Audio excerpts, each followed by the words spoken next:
It's election season here in Pennsylvania, and we'll hear from both sides next on Behind the Headlines. This is Behind the Headlines, with behind-the-scenes analysis on issues affecting Pennsylvanians, sponsored by the Susquehanna Valley Center for Public Policy. Now, here's your host. Hi, welcome to a new edition of Behind the Headlines. I'm Charlie Greenewald, Senior Fellow of the Susquehanna Valley Center for Public Policy, and I'm joined as usual by my co-host, Mara Donnelly. Mara, welcome to the show. It's election season. It is. So we're in the heart of it. Yeah, how can we avoid talking about this? We need to talk about the upcoming elections, and we're fortunate today. I think you arranged for both of our guests today. I'll take credit. And we have some of the leaders of the Democratic and Republican Party in the House of Representatives. First, we have Josh Shapiro. Josh, welcome to the show. Thanks, Charlie. It's good to be with you tomorrow. It's nice to have you on the show. You're a representative, of course, from Montgomery County. Right. And we have Mike Turzai, who is the Republican whip in the House of Representatives here in Harrisburg. Hey, thank you for having me. And you're from Allegheny County, and we want to thank you so much for coming. Here we have two of the best brains and two of the best young members of the House of Representatives to talk about these. He's flattering us. Yeah. Oh my God. Talk about these races.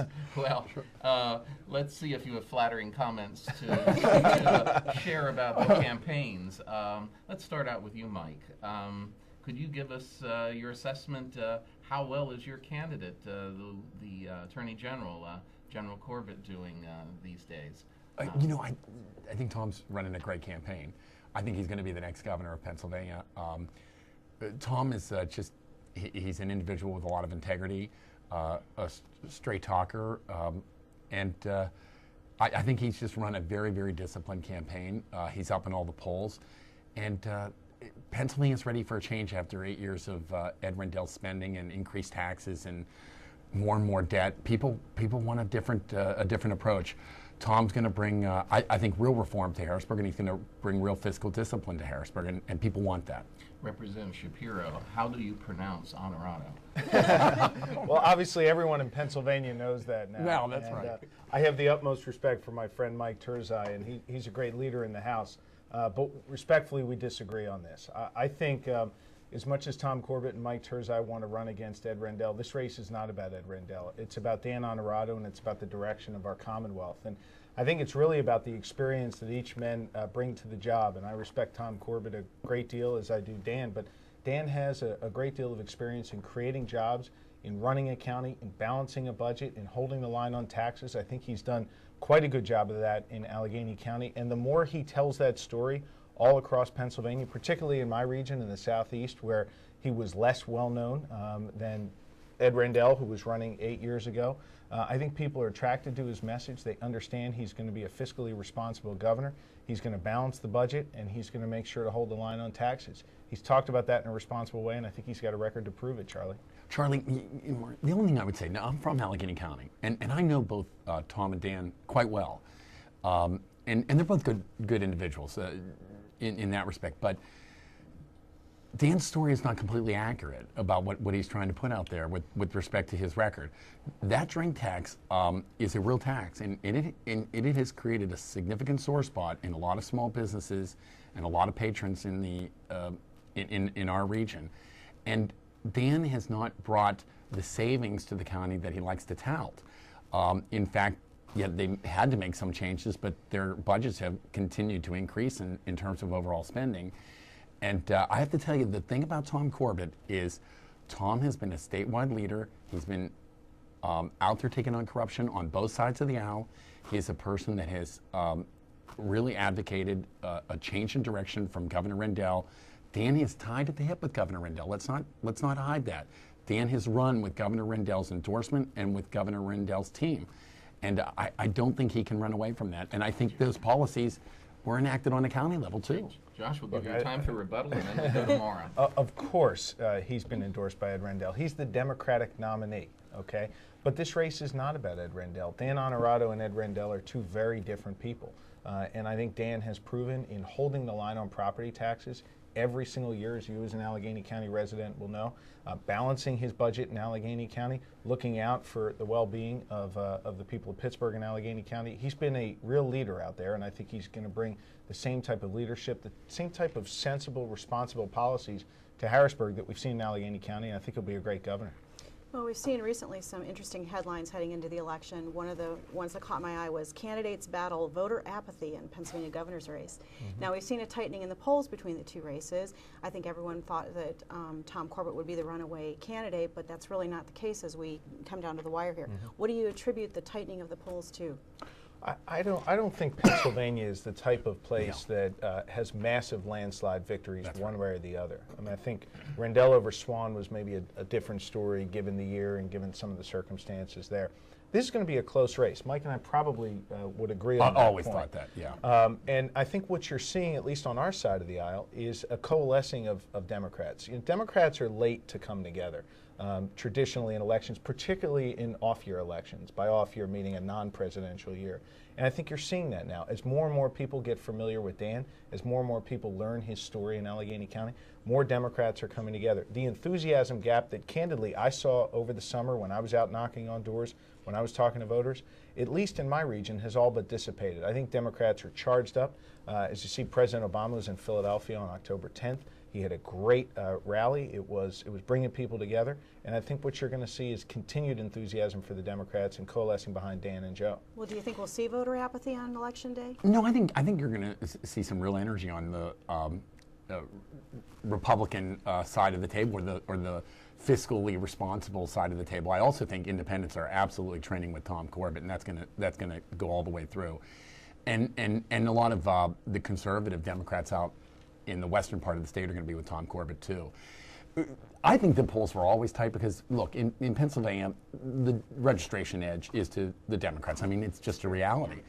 And both Governor Ridge's reelection and Governor Rendell's reelection, they're not barometers. It's those first races where they're always tight. And Mike Fisher supposedly had this big gap, and he closed it up with Rendell as it came closer. I think the 8-year switch is real. People are fed up with Governor Rendell's policies. I do think this is Tom Corbett's race to lose. It was always going to tighten up some. But in the end, people are ready to retire the incumbents. And I think the Obama, the Rendell, Pelosi faction of spend, borrow, and tax without any regard to the private sector or what people are trying to do in the private sector. And I think people are fed up. They want to throw it out, and Tom Corbett represents positive change. I want to respond to that briefly because Mike is well on message talking about Obama and Rendell and Pelosi, and that's the campaign you're seeing all across Pennsylvania, trying to tie a candidate for Congress, for Senate, or for governor to what's going on in Washington and the people's perceived discontent with that. At the end of the day, I think the Republicans did themselves a great disservice and in some ways sort of peaked early a few weeks ago when their poll numbers were off the charts. When you saw Corbett, you saw Toomey, you saw some of the congressional candidates leading the Democrats in some cases by double digits, and now you're seeing that close. I think that's because in peaking early as they did, the focus has turned less on the rhetoric, the Obama, Pelosi, all that rhetoric, and more on what are Republicans actually going to do if they get in charge? What are their plans? And the more independents, the more Democrats see it, and the more some moderate Republicans in the Southeast see it, I think they're trending back our way. Well, I'm glad to talk about plan because the Republicans have had a plan, and we've stood in stark contrast to Governor Rendell, and Tom Corbett has espoused that. Look, we have to have limited government, and that means looking at reducing the size of the legislature. Everything has to be on the table. Tom Corbett's been out front about that. Secondly, fiscal responsibility. Spending increased under Governor Rendell by over 40% when the rate of inflation was less than 20%. Tom Corbett says, no tax pledge. We're not increasing taxes. We're going right to the heart of attacking these expenditures, and there's not going to be this excessive debt, and we're not increasing taxes. That's a real plan. Tom Corbett says, in conjunction with Auditor General Jack Wagner, a Democrat, that there's real fraud in welfare spending and that we've got to eliminate that and that you can take at a minimum $1 billion out of that. I think Tom Corbett has put a and nobody can doubt Tom Corbett's anti-corruption integrity credentials. They're real. He's taken on both sides of the aisle, and you know, you got to hand it to him. He has not played favorites in terms of party. Well, Representative Turzai, you brought this out a moment ago, and then we want to go to Representative Shapiro, and then we want to go on to the next race. I want to take a look at the Senate race as well. Yes. But you mentioned the cycle a moment ago. Yes. That ever since the end of the Second World 64 War, years. Yeah. since the end of the Second World War, we've had a cycle that has been unbreakable. That every 8 years, the Republicans and the Democrats shift control of the gubernatorial seat. And that has been amazing from the end of the Second World War until the new Constitution of 68, 69, because there the governor couldn't succeed himself, and you had to have 2 different Democrats elected in a row, 2 different Republicans elected in a row. Since our new Constitution is put into place, the governor can succeed himself, and then there it's not as it's not as unusual to have 8 years of control by one party.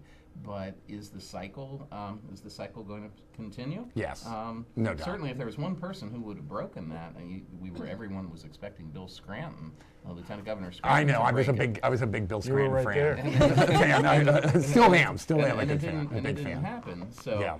what is your take on the cycle? 30 seconds for each of you. It's a real thing, and Pennsylvanians are ready for a change. It's a swing state. It's still the Keystone State, and Tom Corbett's going to be the next governor. The cycle may be real, but I think Mike's talking about the wrong cycle. The cycle that I'm familiar with is that no attorney general has ever been elected governor in Pennsylvania. Look, one of these cycles is going to be broken this time. I think it's sort of nonsensical to base a campaign on the fact that there's this 8-year itch back and forth. These campaigns should be about the issues. Who is going to do more to improve Harrisburg, help us move forward, turn the page on some policies that haven't worked, and look toward new policies. And I think Dan Honorado's the guy to do that. Well, we have, we're going to spend a moment on the Toomey-Susquehanna race. You want to give some general thoughts about how you think that's going to go? You know, it is a referendum, I think. It is a real referendum on the Obama-Pelosi policies. I do believe that. And Congressman Susquehanna has voted for everything that President Obama and Nancy Pelosi have asked of him. And the thing I love about Pat Toomey, and I am a fan, I've based a career on fiscal conservatism, is that Pat just doesn't talk the talk, he walks the walk. And he's just a very astute, intelligent, fiscally responsible legislator. Said he was going to abide by term limits and gave up his seat after 3 terms in Congress, and he's poised to be the next U.S. Senator. And I do think that the fact that Susquehanna has been so tight with the Obama-Pelosi policies that people understand the difference. They know where the direction is going, and it's bad under Susquehanna and Obama and Pelosi. I agree with one thing Mike said, and that is Pat Toomey does walk the walk, and that is he's walking the walk of Wall Street. What Pat Toomey has shown throughout his career is that he has disguised his strong support for Wall Street under this banner of fiscal conservatism. And I just think that's wrong. If it's up to Pat Toomey, we would have less regulation on Wall Street, not more. And what we have clearly seen from the national recession, whoever you want to blame, whether it's Democrats or Republicans, a lot of fingers need to be pointed at Wall Street. And Pat Toomey's answer to that is, let's regulate them less. What you're seeing in the race right now is also a closing. And I think in the Susquehanna-Toomey race, there's even more of a clear contrast between the policies that each of these gentlemen, and they are gentlemen, believe in. And I think the people of Pennsylvania will have a clear choice to make. I think at the end of the day, they're going to choose a 31-year admiral over a Wall Street banker, which is exactly what Pat Toomey was. And I think Joe Susquehanna wins that race. You know, I heard Pat Toomey say something, because, you know, I've seen these ridiculous Susquehanna ads. And Pat Toomey said, yeah, I was successful on Wall Street, and you know what? I wouldn't have bailed them out. Susquehanna bailed out Wall Street, and Pat's dead on. Pat has taken it on. He wouldn't have been doing the stimulus upon stimulus upon stimulus, which has resulted in increased unemployment in the United States now that we're past 10%. We've taken over healthcare for what? People weren't asking for a takeover of healthcare. Pat Toomey would 30 seconds. Pat Toomey, excuse me, I don't mean to cut you No, off. no, no. I'm just saying that. No, 30 seconds. Pat Toomey Pat Toomey would have also voted against the financial regulatory bill. He's made it clear he would have done that. The fact is we need more regulation of Wall Street, not less, in order to avoid the type of financial collapse that we saw a few years ago. What I think you've seen out of some of these policies in Washington is an attempt to get our economy back moving again, to get it out of the ditch, as President Obama has called it, get the car back on the road and get it moving forward. There is a clear contrast in ideas here. Joe Sestak is for Main Street. Pat Toomey is for Wall Street. The people of Pennsylvania are going to make the choice. Complete bummer. Last 15